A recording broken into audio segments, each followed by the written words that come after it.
If you were going to write a cliched space-age sci-fi story, you'd probably want to include aliens and a space voyage and a galactic empire. There's a specific story that has all of those things, but it wasn't written in the 1960s or even the 1900s. It was written in the 100s by Lucian of Samosata. His tale is called A True Story.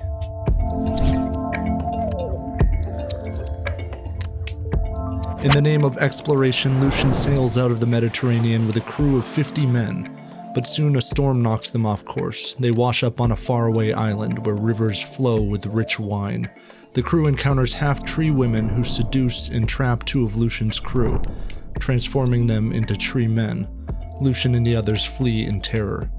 The next morning they set sail again. Then a whirlwind smashes into the hull, heaving their vessel skyward. They soon find themselves 400 miles above Earth, sailing on a stream of wind. Days pass until finally a round, shining island comes into view. Flying frogs fill its skies. The crew makes landfall but is soon ambushed by men riding on the backs of enormous vultures. They deliver the strangers to their leader, Endymion. Like his visitors, he's an earthling who was cast up to the moon, but now Endymion is the king of the moon people, called the Selenitans, hairless men with one toe on each foot, plants in place of ears, and kangaroo-like pouches.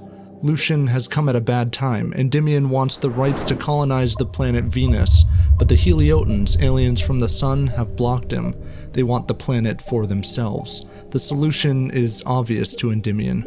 It's time for war.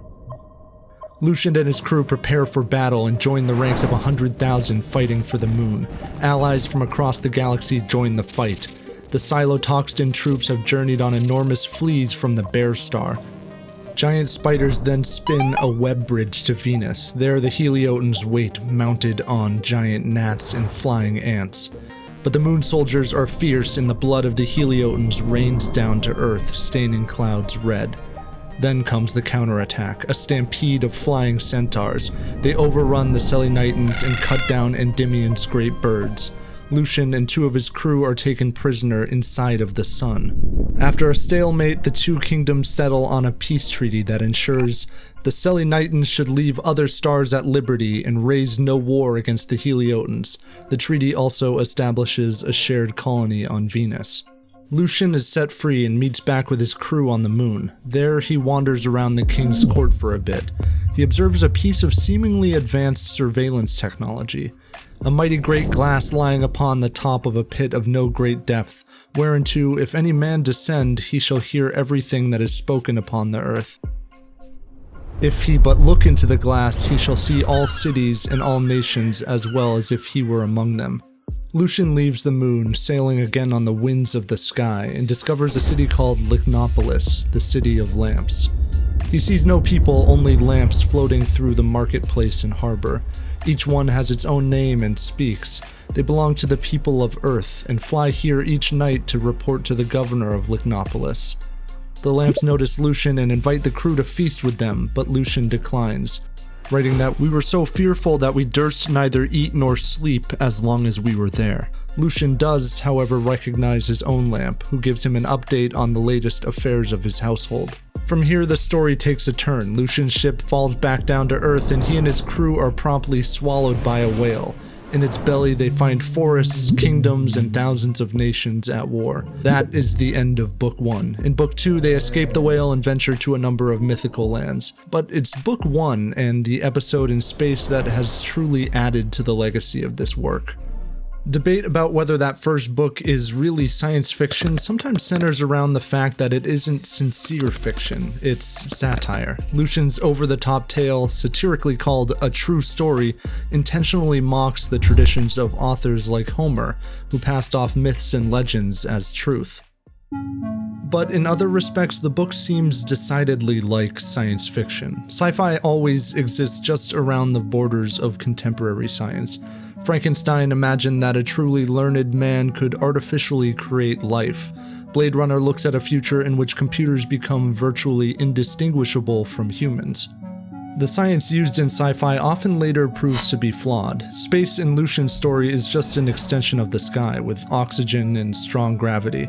On the other hand, Lucian's story does rely on ancient developments in science. The idea that the moon and sun might have a war over Venus acknowledges the Greek observation that the moon passes in front of Venus and that Venus passes in front of the sun, meaning that Venus must be between the sun and moon, an established fact even in Ptolemy's geocentric model of the solar system. The book also imagines advanced technology. The glass device on the moon takes the property of visual magnification to its extreme, while also imagining a mechanism that amplifies all the sounds of Earth. A true story may be satire, but Lucian's goal isn't only to tell a ridiculous story. The aliens, the human moon king, and later the people inside the whale all violently struggle for land and power.